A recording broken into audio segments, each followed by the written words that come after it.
Okay, Jamie. Now, we mentioned at the end of the last part that your mind was already on the racing and not the FT index. You told me that you became involved in a syndicate of city types. Tell us about Yeah, that. yeah, no, that was sort of a mixture through my dad and through some other friends of mine, and it was great crack. So they started off with a horse called Treaty of Paris, who won the Acom before then being sold to Hong Kong, and yeah, the horses with Henry Candy, and then I sort of got more involved after that. I missed the big ticket, but we had some great fun along the way. We had horses. Who did we have? We had Queen of Time, Son of Africa, Noble Peace. You know, a lot of really good. I mean, they had another one which I wasn't personally involved in, but we were all sort of a big group anyway, called Greenside, who many people might know, who ran at every big sort of 7 furlong, 6 furlong mile handicap, and was a great servant. You know, £6,000 Dubawi. So you know, you get the idea of sort of where we were shopping. We weren't at the higher end. We were very much down the bottom, and you know, working with Henry has been one of the great joys of my life, because, geez, he is some man.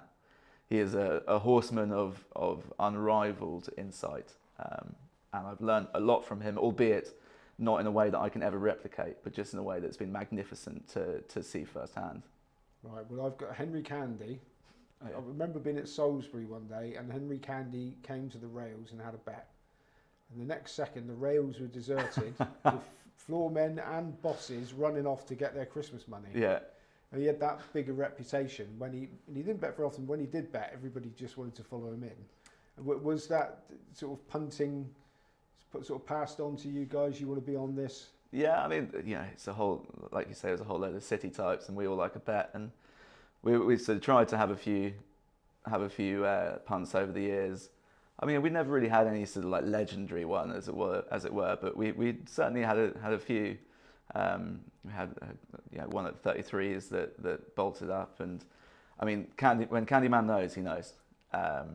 Sadly, so do the stable lads, so you don't always nick the price. But yeah, no, Henry would be as shrewd an operator as there is, and I mean, I'll never ever forget the way that he dealt with Lamato, for instance. You know, who came from Richard Hannon, was a complete head case, and I remember being at Kingston Warren one morning, and Henry walked into the Lamato stable. Lamato's squealing and trying to bite everyone, and literally you couldn't get within a metre of his box. And he just opens it up. You know, Henry, all 78 years of him, or however old he was at the point, just walks in, flicks him on the nose, and he goes, "Now, you're going to be a good boy today, or am I going to have to deal with you?" And this horse just sits upright. "Yes sir, no sir, 3 bags full sir." It was extraordinary, and I genuinely believe no other trainer could have got Lamato to do what he did. So yeah, it's been a wonderful experience working with, you know, I say working with Henry, having horses with Henry, and I loved seeing him with Ascot just now. You know, he was delighted with Twilight Calls, and I just any good horse that he can ever have is a good thing for racing. And is that something you still continue? Have you still got interests? No more interests. Our last one was a horse called Sovereign Duke, who we've sold on. But no, I still pop down to Kingston Warren. The lads have still got a couple with Henry, one called Araminta, who looks potentially a really smart filly. So yeah, I'll forever try and see the Candyman. Now, your dad was involved in that syndicate, and you tell me your granddad was also a racing man. So how involved were they? Yeah, so my dad was involved in the form of just being a Larry punter, and you know, the old bankers' bonuses in the 90s. I think he single-handedly kept Ladbrokes afloat. In fact, in one of the many times that he professed to give up gambling, I think Ladbrokes issued a profit warning on the same day.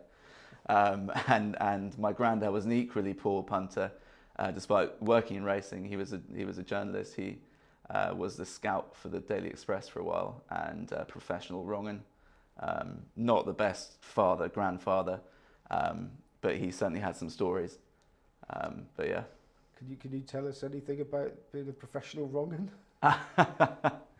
Well, it mostly revolved around being perceived to be great company, but leeching and living off people with a lot more money than himself. So the sangsters and people like that were sort of, Robert was very much his fairy godfather, who subsidised an incredibly unhealthy lifestyle.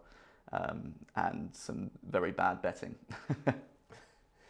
Now, how did you? So I'm assuming your interest grew from that association with your dad and granddad. Yeah, it did.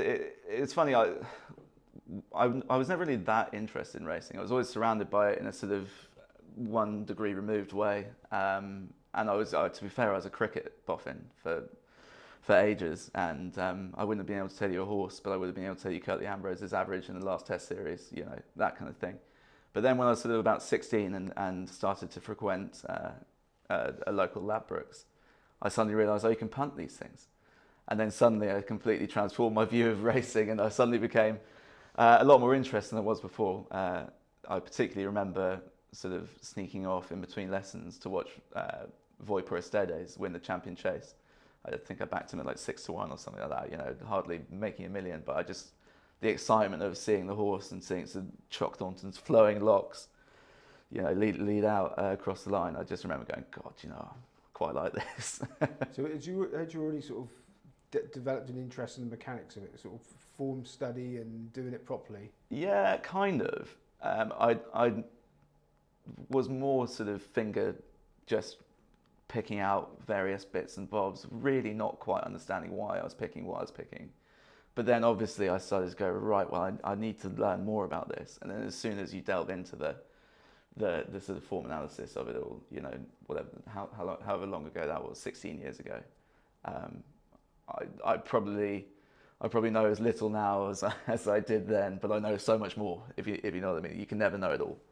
And it's just fun. It's a never-ending puzzle. Now, Cheltenham 2011 is cited by you as the catalyst for your total love of the sport. Absolutely. Generic memory number 307 of every sort of 30-something racing fan is the 2011 Cheltenham Gold Cup. Was my first day at the festival that I could have gone to because school would always clash with it.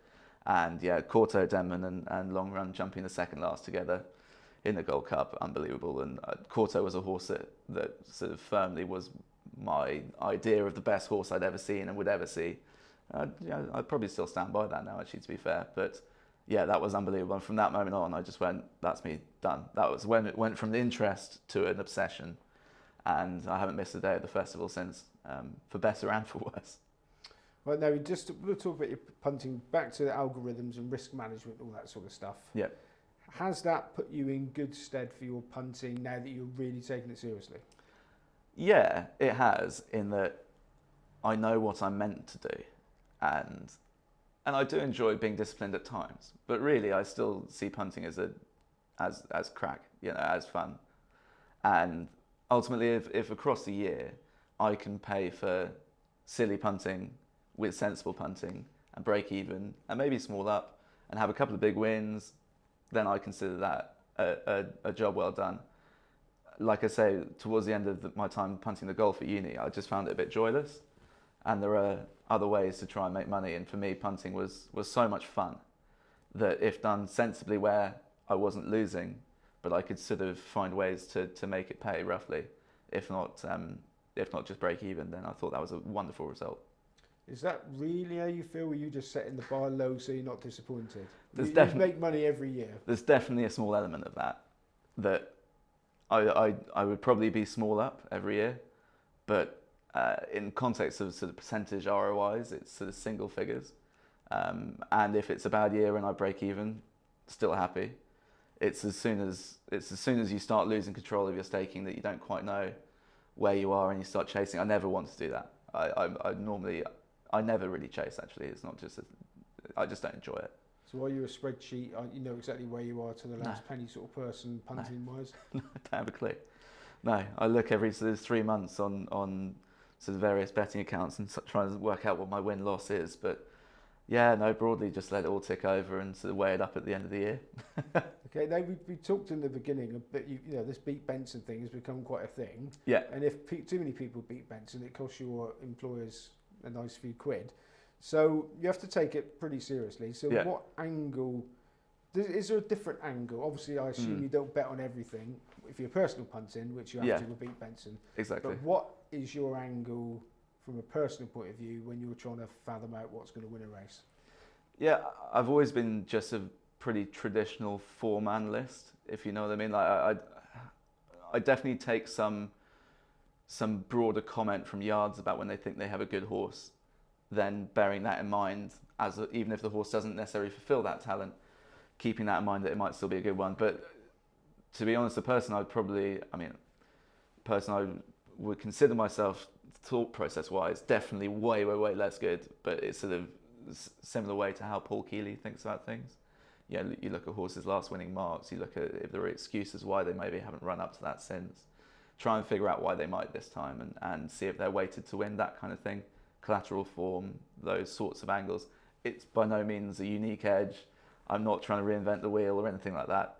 I'm just trying to make a little bit of money.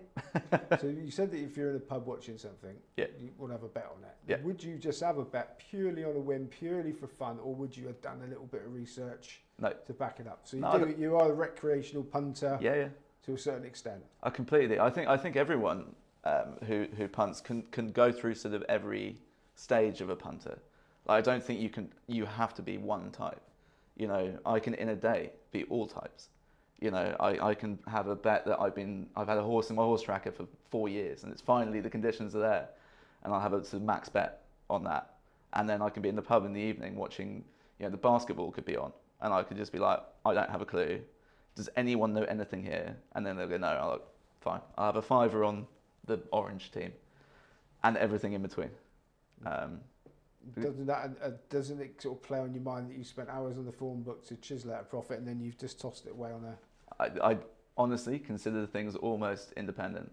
Like, that's the same. The fiver on the basketball is the same as buying an extra pint, and then the sort of 100 quid on the horse that I've been waiting for ages is a separate thing entirely. It doesn't all have to be lumped into one in my head. Is there any sort of thinking, I've been having a few too many of these pub nights, and then you sort of knock it on the head for a bit and just concentrate on winning money again? Yeah, definitely. You never want to get out of control, and I try and always keep a lid on that sort of stuff. I mean, really, my thing is my staking's never really been that big. My max bets have probably grown a bit, but my silly bets have stayed about the same. I'm not betting 500 quid on a silly bet. I'm still betting a fiver a tenner, and I get the same amount of enjoyment. In fact, more, because I don't feel the downside risk. It heightens my enjoyment of what I'm doing. But you would bet 500 quid on one you really fancied? Not as much as 500. Maybe 250 would be my max bet. But yeah. But so you overall you wouldn't describe yourself as a disciplined punter? Not particularly, no. I mean, I'm disciplined in my lack of discipline. If that makes any sense.